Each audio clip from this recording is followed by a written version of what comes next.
अत्याचारों की जो बढ़ती हुई बाढ़ है और इस बाढ़ से कैसे पार पाया जाए, इस बाढ़ से कैसे निकले, ये हमारे सामने बहुत विकराल रूप में बात सामने आती है। साथियों, तथागत बुद्ध का एक बहुत ही व्यवहारिक संदेश है, हम सब लोग उसको जानते हैं। वो कहते हैं कि जैसा आप सोचते हैं वैसा ही आप बन जाते हैं। और उनके कहने का मतलब है कि जैसा सुनते हैं, जैसा देखते हैं, जैसा समझते हैं, वैसा ही आप बन जाते हैं। जो बात आपको बार बार बताई जाती है, जो बात आपको बार बार सुनाई जाती है, जो बात आप बार बार पढ़ते हैं, जो बात आप बार बार लिखते हैं, वो बात वास्तव में पत्थर की लकीर बन जाती है, पत्थर में नहीं, आपके दिलो दिमाग में। अगर किसी बात को 1000 बार कहा जाए, जैसे कि राजनीतिक बातें होती हैं, हिटलर के एक प्रचारक का नाम आता है बार बार, अगर 1000 बार किसी बात को कहा जाए तो वो बात सच हो जाती है। क्यों? क्योंकि हमारा जो सबकॉन्शियस माइंड है, अवचेतन मन जिसको हम कहते हैं, वो उसको स्वीकार कर लेता है। इसलिए जब बार बार ये कहा जा रहा है कि हमारे ऊपर हजारों साल से अत्याचार हो रहे हैं, कुछ साथी, और क्योंकि बहुत बुजुर्ग लोग भी हैं, बहुत विद्वान लोग यहाँ पे बैठे हुए हैं, कुछ साथी कहते हैं कि कई हजार साल से अत्याचार हो रहा है। तो क्या हम थोड़ा सा सोचने का प्रयास करते हैं कि ये बात तथागत बुद्ध ने जो पहला संदेश दिया, कि क्या ये बात सही है? क्या हजारों साल से अत्याचार हो रहा है? क्या कई हजार साल से अत्याचार हो रहा है? थोड़ा सा रुकने की जरूरत है। क्यों रुकने की जरूरत है? क्यों? क्योंकि मैं ये कहता हूं कि अत्याचार सहना हमारा इतिहास नहीं रहा है। इस अत्याचार ने हमारा इतिहास रोका है, और ये 5000 साल तो बिल्कुल भी नहीं है। 5000 साल पुराना इतिहास बिल्कुल भी नहीं है अत्याचार का। आप तो बार बार ये कहा जाता है कि भाई पेशवाओं ने किस तरह की व्यवस्था बनाई थी, उन्होंने कोई आदेश निकाला होगा। मैंने तो आज तक कहीं नहीं पढ़ा, इतिहास की किसी किताब में नहीं पढ़ा, मंचों से जरूर पढ़ा सुना कि भाई इस तरह का एक इतिहास रहा कि गले में हांडी और पीछे झाड़ू लगा दिया था। कहीं पे इतिहास की किताबों में इस चीज का जिक्र नहीं है, लेकिन हम बार बार इस बात को कहते जरूर हैं, बार बार इस बात को सुनते हैं। मुझे नहीं पता इसमें कितनी सच्चाई है, इसमें कितना झूठ है। मेरा अपना सबकॉन्शियस माइंड कहता है, मेरी अपनी बुद्धि कहती है कि शायद इसमें सच्चाई बहुत कम है। जो बात ज्यादा सच्ची है वो बात है 1 जनवरी 1818 की। 1 जनवरी 1818 की जो कोरेगांव का जो युद्ध है, जिसमें आपने 500 लोगों ने 28,000 लोगों को धूल चटा दी थी, और ये पेशवा का ही समय था, वो इतिहास सच्चा है। जो इतिहास हमें बार बार कहा जा रहा है कि गले में हांडी, यहाँ पे इतने बुजुर्ग लोग बैठे हैं, बहुत सारे लोग बैठे हैं, क्या किसी ने किसी गांव में ये देखा है? किसी ने देखा है आज तक? किसी ने देखा हो तो हाथ उठाए। किसी ने देखा है? किसी के पूर्वजों ने देखा है? भाई ये है क्या कि एक बार उन्होंने कहा कि मुंह से पैदा हुए हैं और हमने मान लिया। बिल्कुल उसी तरह की एक मनोवैज्ञानिक रणनीति चल रही है कि अत्याचार हो रहा है, अत्याचार हो रहा है, अत्याचार हो रहा है, और ये इतना सामान्य है कि हमें लगता है कि नहीं, हम तो बिल्कुल मरे गिरे हैं। अगर 3000 साल से हम बिल्कुल मरे गिरे हैं तो लानत है हम पे। ऐसे कैसे हो रहा है भाई? नहीं, बाबा साहब ने जिस किताब में द अनटचेबल्स जो किताब लिखी है, बाबा साहब ने छुआछूत के बारे में जिस किताब के अंदर लिखा है, ये मैं अपने शब्द नहीं कह रहा हूं, बाबा साहब के शब्द बता रहा हूं आपको। जिस किताब में उन्होंने लिखा कि भाई वो आपसे घृणा करते थे, वहीं पे दूसरा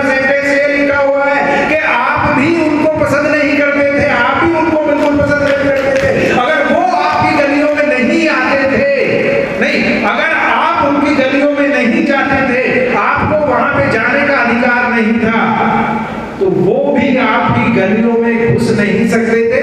ये बाबा साहब की किताब में खुद अनटचेबल्स पे लिखा हुआ है। वो कहते हैं कि अनटचेबिलिटी वाज ऑलवेज रेसिप्रोकल।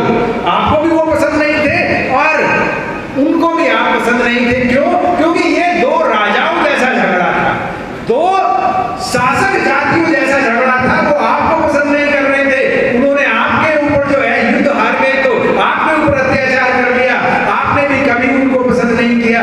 ये तो पिछले 40, 50, 60 साल से ऐसा हो रहा है कि हम में से कुछ पढ़े लिखे लोग उनको अपने घरों में बुलाने लगे हैं। अदरवाइज पिछले 2,500-3 हजार साल के इतिहास में कभी वो आपके यहाँ पे संस्कारों में नहीं बुलाए गए। जो बाबा साहब ने 1911 का संदर्भ देते हुए लिखा है, उन्होंने कहा कि ना आप वहां जाते थे, उनके मंदिरों में नहीं जाते थे, उनसे कोई संस्कार नहीं कराते थे, उनको अपने घरों में नहीं बुलाते थे। यही आपकी असली वैचारिक ताकत थी।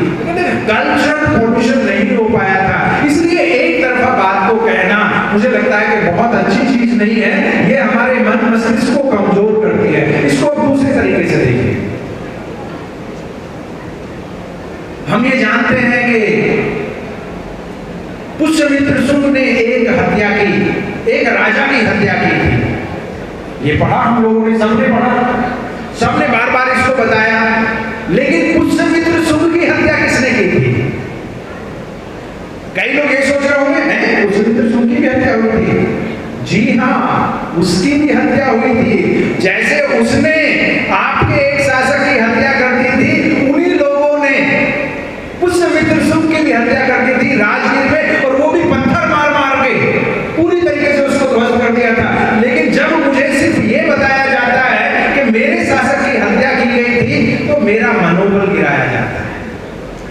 लेकिन जब ये होता है कि भाई आपने भी उनको बराबर का मुकाबला दिया था, तो हिम्मत होती है। अगर हम यहाँ पे इतनी खूबसूरती से अपनी बात को कह सकते हैं, कर सकते हैं, तो फिर ये डर, इतना डर, इतनी कमजोरी, इतनी लाचारी बार बार क्यों हो रही है कि भाई सब कुछ खत्म हो रहा है? सब कुछ कैसे खत्म हो रहा है? कभी इतने शानदार कपड़े पहने हैं किसी ने? क्यों नहीं? कभी पहने हैं कभी इतने शानदार कपड़े? इतना शानदार हो जो है कभी हम आयोजन किया है हमने? नहीं। अगर कुछ खत्म हो रहा है तो वो प्रचार हो रहा है।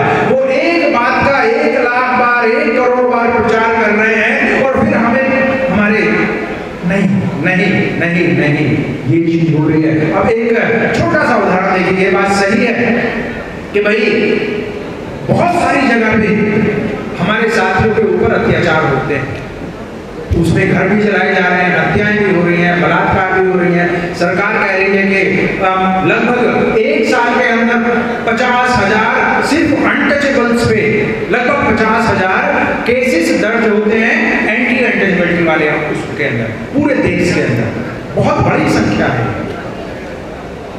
लेकिन क्या ये सही नहीं है कि इस समय पे देश के अंदर लगभग 3 करोड़ ऐसे लोग हैं जिन्होंने रिजर्वेशन का फायदा उठा के, जिन्होंने शिक्षा का फायदा उठा के बहुत ही आलीशान समृद्ध जिंदगी जीना शुरू कर दिया है।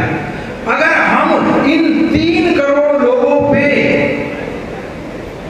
कंसंट्रेट करें, फोकस करें, उन पे अपनी ताकत को लगाएं, तो ये जो 50,000 का आंकड़ा है, ये आंकड़ा निश्चित रूप से 5,000 पे आ जाएगा, निश्चित रूप से 2,000 पे आ जाएगा। क्यों? क्योंकि हम समस्या पे टारगेट करते हैं, समस्या बढ़ती जाती है, ताकत पे अपनी टारगेट नहीं कर रहे हैं, ताकत पे फोकस नहीं कर रहे हैं, इसलिए हमारी ताकत दिखाई नहीं देती। इसको साथियों हम हाथी के उदाहरण से समझ सकते हैं। हाथी आप जानते हैं कि बहुत बड़ा जानवर है।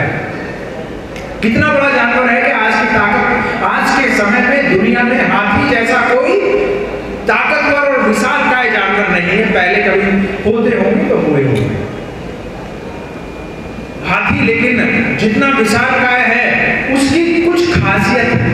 क्या खासियत है उसकी खासियत है कि हाथी के पेट में जो बच्चा होता है, हथनी के पेट में जो बच्चा होता है, उसको 21 महीने लगते हैं पैदा होने में।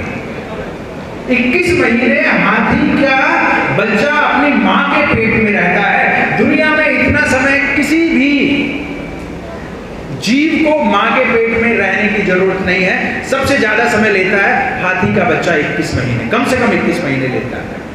उसके बाद जब वो बच्चा इस दुनिया के अंदर आता है तो हथनी की यह खासियत है कि वो खुद अपने बच्चे को अपना दूध नहीं पिलाती, बल्कि बच्चे को अपने पैरों पे खड़ा होकर मां के दूध तक पहुंचना होता है।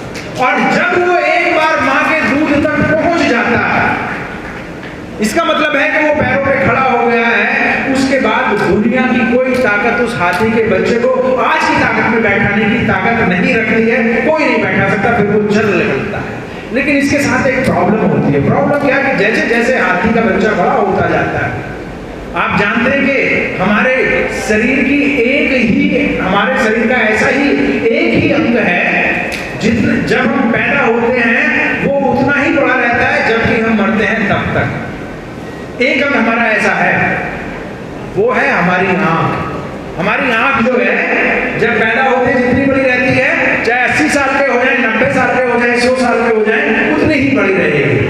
अब हाथी का तो शरीर बहुत बड़ा है, वो बढ़ता जाता है, बढ़ता जाता है, बढ़ता जाता है, आंख उसकी थोड़ी छोटी रहती है।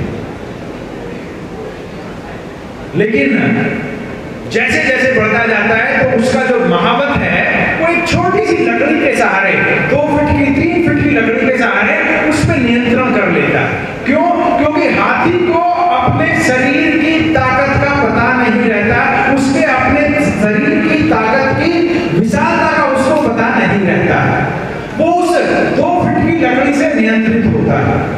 लेकिन जब कभी उस हाथी को मान लिया पानी ने किसी वजह से अपने शरीर की ताकत का पता चल जाता है, जिस दिन हाथी को अपने शरीर की ताकत का विशालता का पता चल जाता है, उसी दिन हाथी अपने ऊपर बैठे हुए 5 फुट के महावत को अपने पैरों से कुचल के मार देता है। साथियों, ये बहुजन समाज जो है, ये बहुजन समाज हाथी है। ये पैदा होने में समय ले रहा है, ये विशालकाय है, बहुत बड़ा शरीर है इसका, ये पैदा होने में समय ले रहा है, लेकिन निश्चित रूप से ये पैदा हो रहा है, ये अपनी मां के पेट में पल रहा है। मैं कहता हूं कि ये पैदा हो गया है। इसको इसके बहुजन समाज के विद्वानों का, बहुजन समाज के सामाजिक क्रांतिकारियों के विचारधारा का दूध भी इसको मिल गया है। उसने ये दूध भी पी लिया है। अब धीरे धीरे इसका शरीर बढ़ता जा रहा है, धीरे धीरे। अभी मानिए जो सूरजमल मेमोरियल सोसाइटी के हमारे साथी थे, उन्होंने कितनी खूबसूरत बातें कही। तो धीरे धीरे चीजें जो है बढ़ती जा रही हैं। आज समाज का हर अंग, एक और भ्रांति आपके सामने रखी जाती है, और उसमें भी मैं कहता हूं कि थोड़ा बहुत हमारी भी भूल है उसके अंदर।